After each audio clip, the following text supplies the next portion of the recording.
ప్రభునామమునకు స్తోత్రములు. క్రీస్తునందు ప్రియమైన దేవుని బిడలారా, మరొకసారి మనమంతా ఈ రీతిగా కలుసుకొని ప్రభు సన్నిధిలో గడపడానికి ఆయన ఇచ్చిన మంచి సమయాన్ని బట్టి ప్రభును స్తుతిస్తూ ఈ సమయంలో ఒక వాక్య భాగాన్ని మనం ధ్యానం చేద్దాం. సామెతల గ్రంథం 16వ అధ్యాయము 25వ వచనంలో ఒక మంచి మాట చూద్దాం.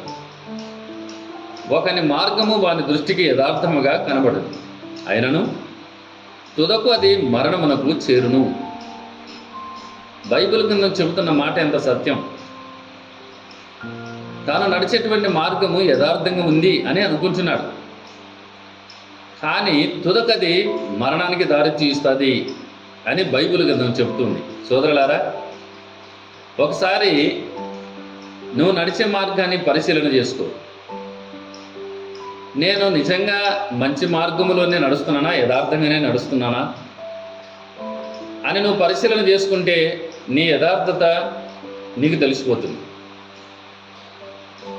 లేదు, నువ్వు ఎట్లా జీవించినా నేను బాగానే జీవించున్నాను అనుకున్నట్లయితే ఒకరోజు వస్తుంది, అది మరణమునికి దారి తీస్తుంది.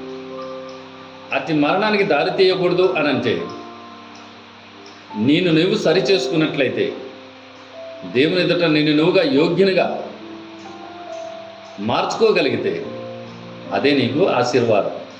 అటు కృప దేవుడు మనకు సహాయం చేయనుగాక. ఆమేన్.